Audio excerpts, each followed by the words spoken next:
Let's continue to read the book, The Psychology of Money, Chapter 17, The Seduction of Pessimism. Optimism sounds like a sales pitch. Pessimism sounds like someone trying to help you. For reasons I have never understood, people like to hear that the world is going to hell. Historian Theodore Michalkowski. Optimism is the best bet for most people because the world tends to get better for most people most of the time. But pessimism holds a special place in our hearts. Pessimism isn't just more common than optimism, it also sounds smarter. It's intellectually captivating and it's paid more attention than optimism, which is often viewed as being oblivious to risk. Before we go further, we should define what optimism is. Real optimists don't believe that everything will be great. That's a complacency. Optimism is a belief that the odds of a good outcome are in your favor over time, even when there will be setbacks along the way. The simple idea that most people wake up in the morning trying to make things a little better and more productive than wake up looking to cause trouble is the foundation of optimism. It's not complicated. It's not guaranteed either. It's just the most reasonable bet for most people most of the time. The late statistician Hans Rosling put it differently. I'm not an optimist. I'm a very serious possibilist. Now we can discuss optimism's more compelling sibling, pessimism. December 29th, 2008. The worst year for the economy in modern history is about to close. Stock markets around the world had collapsed. The global financial system was on day-to-day life support. Unemployment was surging. As things looked like they couldn't get worse, the Wall Street Journal published a story arguing that we hadn't seen anything yet. It ran a front-page article on the afterlook of a Russian professor named Igor Panarin, whose economic views rivaled the flair of science fiction writers. The journal wrote, quote, around the end of June 2010 or early July, Panarin says the U.S. will break into 6 pieces, with Alaska reverting to Russian control. California will form the nucleus of what he calls the Californian Republic, and will be part of China or under Chinese influence. Texas will be the heart of the Texas Republic, a cluster of states that will go to Mexico or fall under Mexican influence. Washington, D.C. and New York will be part of Atlantic America that may join the European Union. Canada will grab a group of northern states. Professor Panarin calls the Central North American Republic. Hawaii, he suggests, will be the protectorate of Japan or China, and Alaska will be subsumed into Russia. This was not the rambling of a backroom blog or tinfoil hat newsletter. This was on the front page of the most prestigious financial newspaper in the world. It is fine to be pessimistic about the economy. History is full of examples of countries experiencing not just recessions but disintegrations. The interesting thing about Panarin-type stories is that they are polar opposite. Forecasts of outrageous optimism are rarely taken as seriously as prophets of doom. Take Japan in the late 1940s. The nation was gutted by defeat from World War II in every way, economically, industrially, culturally, societally. A brutal winter in 1946 caused a famine that limited the food to less than 800 calories per person per day.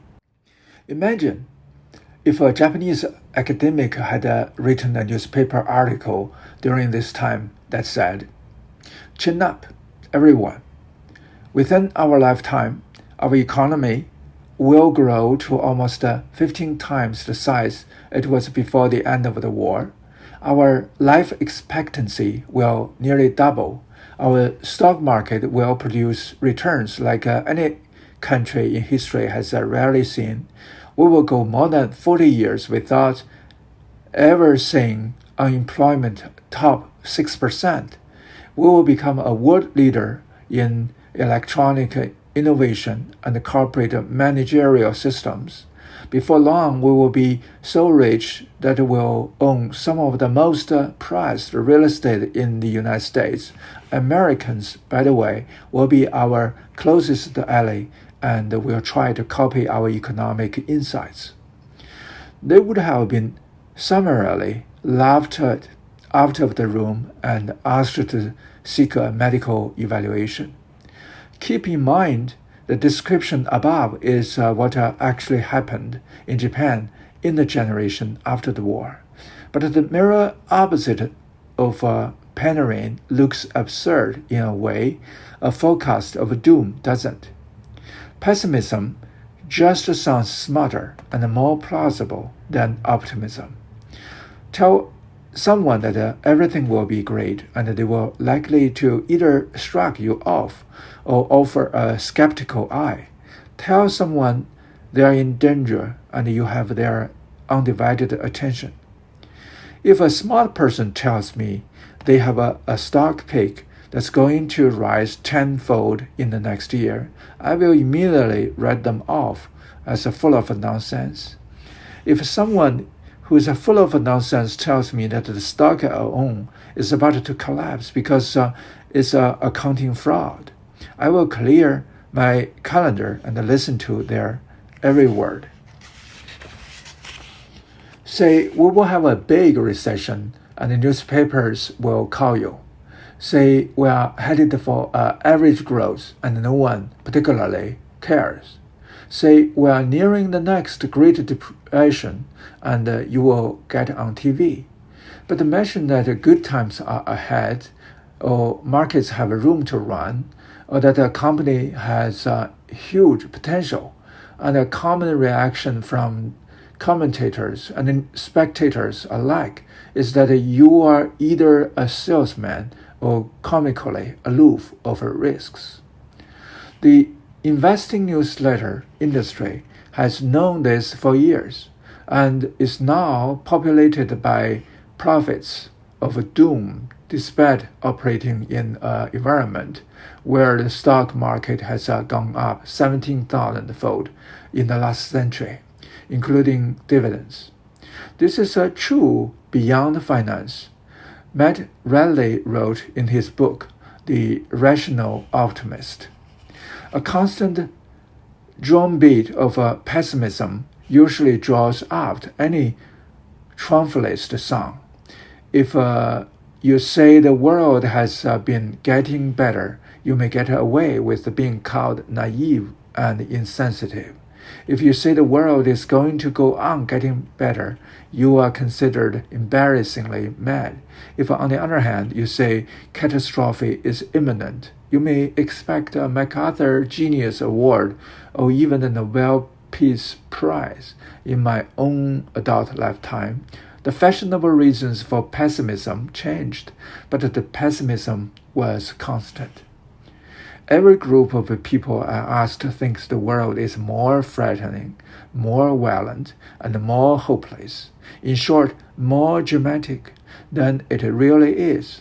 Hans Rosling wrote in his book, Factfulness. When you realize how much progress humans can make during a lifetime in everything from economic growth to medical breakthroughs to stock market gains to social equality, you would think optimism would gain more attention than pessimism, and yet the intellectual allure of pessimism has been known for ages. John Stuart Mill wrote in the 1840s, "I have observed that not the man who hopes when others despair, but the man who despairs when others hope is admired by a large class of persons as a sage." The question is why, and how does it impact how we think about money? Let's repeat the premise that no one is crazy. There are valid reasons why pessimism is seductive when dealing with money. It just helps to know what they are to ensure we don't take them too far. Part of it is instinctual and unavoidable. Kahneman says the asymmetric aversion to loss is an evolutionary shield. He writes, quote, "When directly compared or weighted against each other, losses loom larger than gains.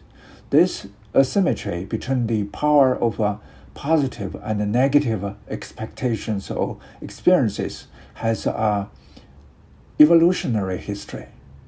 Organisms that treat threats as more urgent than opportunities have a better chance to survive and reproduce." End quote. But a few other things make financial pessimism easy, common, and more pervasive than optimism. One is that money is ubiquitous, or so something bad happening tends to affect everyone and captures everyone's attention.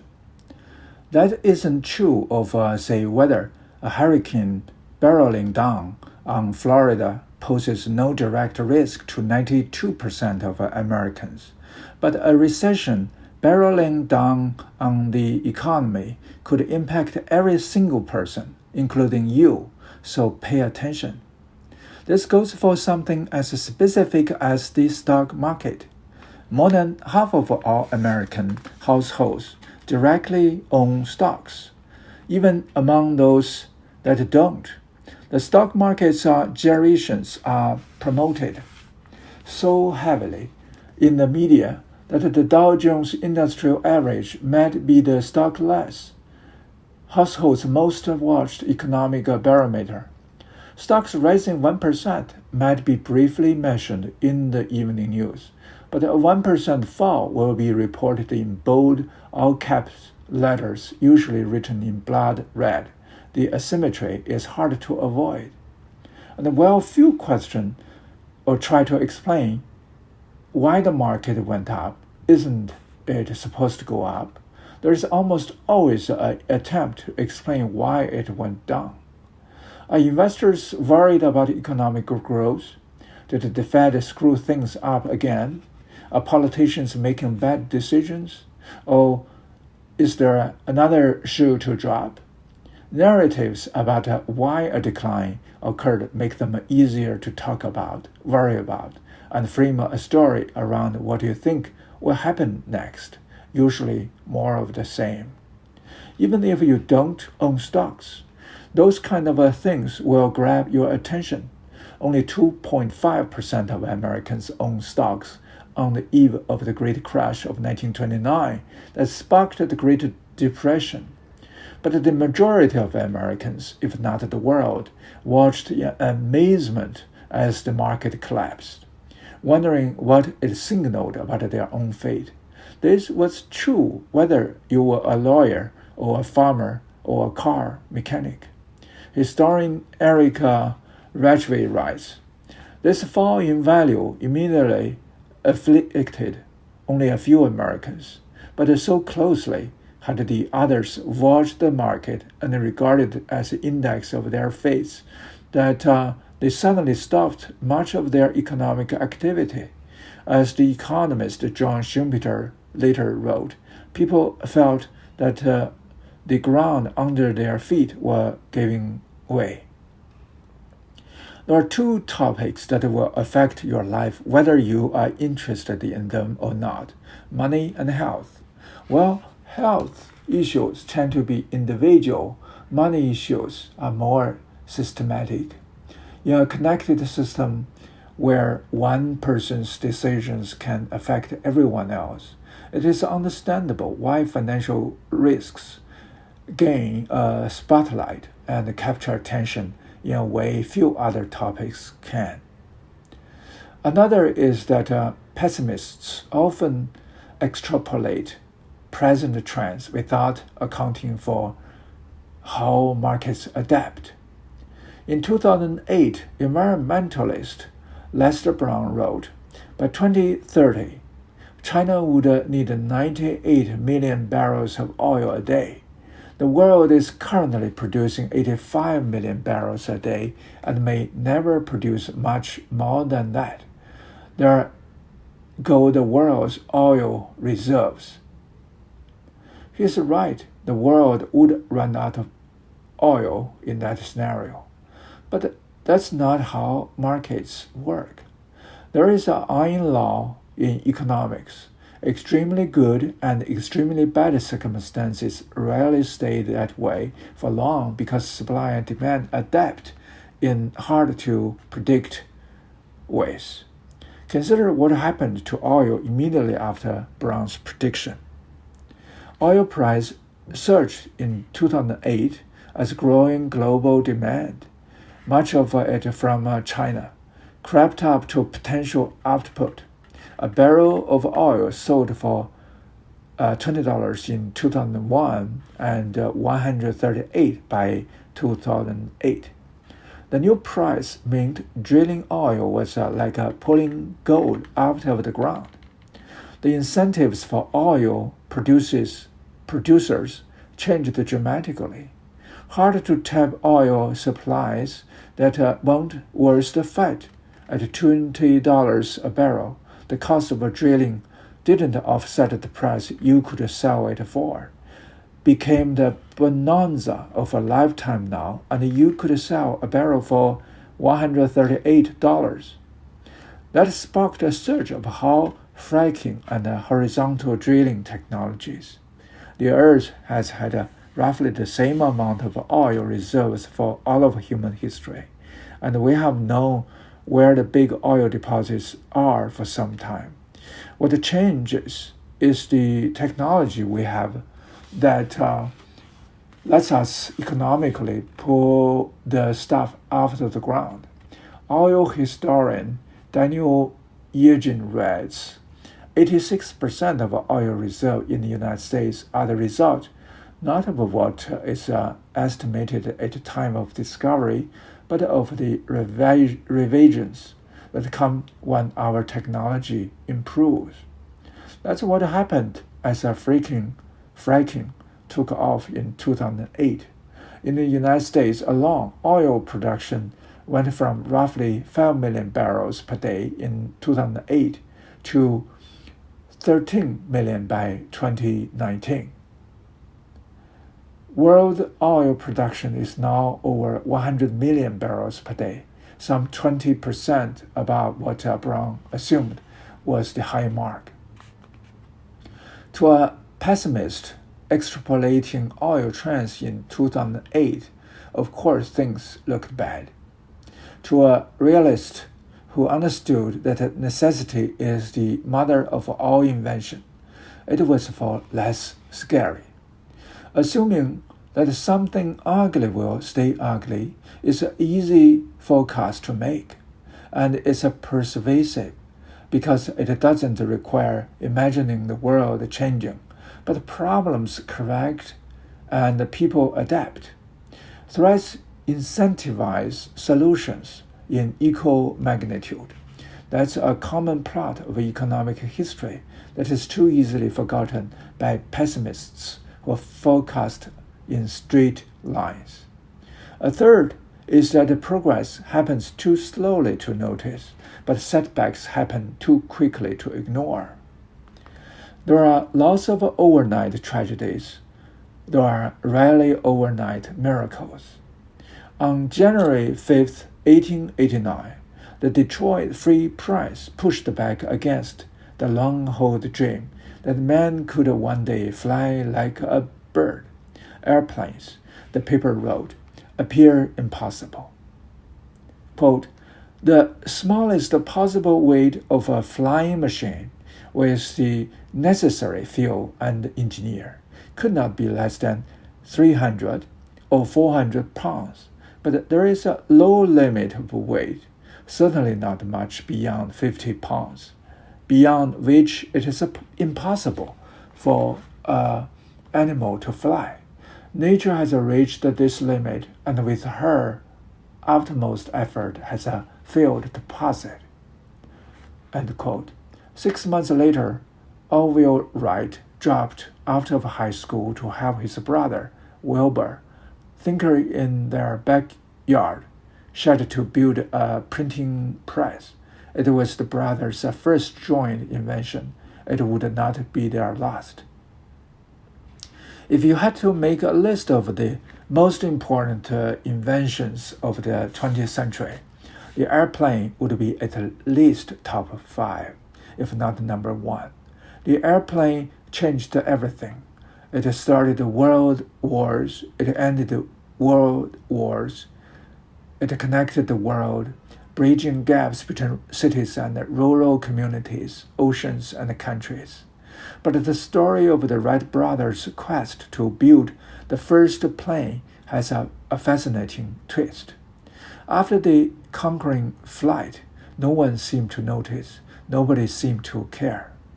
In his 1952 book on American history, Frederick Lewis Allen wrote, several years went by before the public grasped what the Wrights were doing. People were so convinced that flying was impossible that most of those who saw them flying about Dayton, Ohio in 1905 decided that what they had seen must be some trick without significance, somewhat as most people today would regard a demonstration of, say, telepathy. It was not until May 1908, nearly 4.5 years after the Wrights' first flight, that experienced reporters were sent to observe what they were doing. Experienced editors gave full credence to these reporters' excited dispatches, and the world at last woke up to the fact that a human flight had been successfully accomplished. Even after people caught on to the plane's wonder, they underestimated it for years. First, it was seen mainly as a military weapon, then a rich person's toy, then perhaps used to transport a few people. The Washington Post wrote in 1909, there will never be such a thing as a commercial aerial freighters.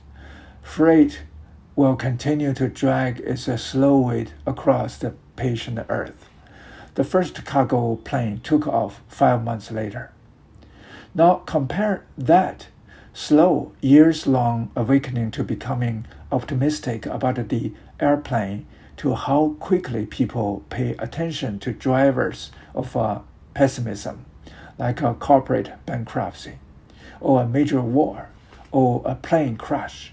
Some of the first mentions of the Wrights plane came in 1908 when an Army lieutenant named Thomas Selfridge was killed during a demonstration flight. Growth is driven by compounding, which always takes time. Destruction is driven by single points of failure, which can happen in seconds, and the loss of confidence, which can happen in an instant.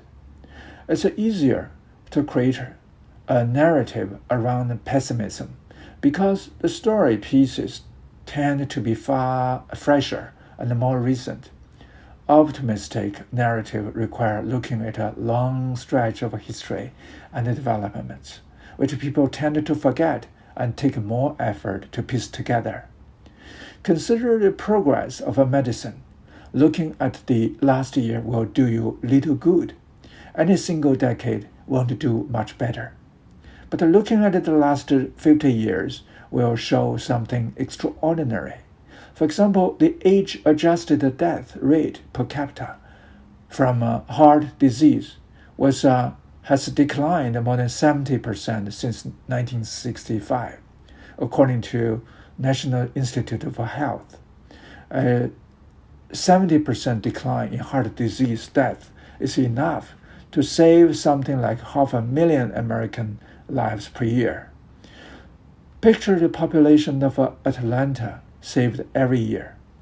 But since that progress happened so slowly, it captures less attention than quick, sudden losses like terrorism, plane crashes, or natural disasters. We could have a Hurricane Katrina 5 times every week. Imagine how much attention that would receive. And it would not offset the number of annual lives saved by the decline in heart disease in the last 50 years. This same thing applies to business, where it takes years to realize how important a product or company is, but the failures can happen overnight. And in stock markets, where a 40% decline that takes place in 6 months will draw congressional investigations, but a 140% gain that takes place over 6 years can go virtually unnoticed. And in careers where reputations take a lifetime to build and a single email to destroy, the short sting of pessimism prevails while the powerful pull of optimism goes unnoticed. This underscores an important point made previously in this book. In investing, you must identify the price of success. Volatility and loss amid the long backdrop of growth, and be willing to pay it. In 2004, the New York Times interviewed Stephen Hawking, the scientist whose incurable motor neuron disease left him paralyzed and unable to talk at age 21. Through his computer, Hawking told the interviewer how excited he was to sell books to lay people. "Are you always this cheerful?" the Times asked. "My expectations were reduced to 0 when I was 21. Everything since then has been a bonus," he replied. Expecting things to be great means a best-case scenario that feels flat. Pessimism reduces expectations, narrowing the gap between possible outcomes and the outcomes you feel great about. Maybe that's why it's so seductive. Expecting things to be bad is the best way to be pleasantly surprised when they are not, which ironically is something to be optimistic about. Now, a short story about stories. That's the end of chapter 17.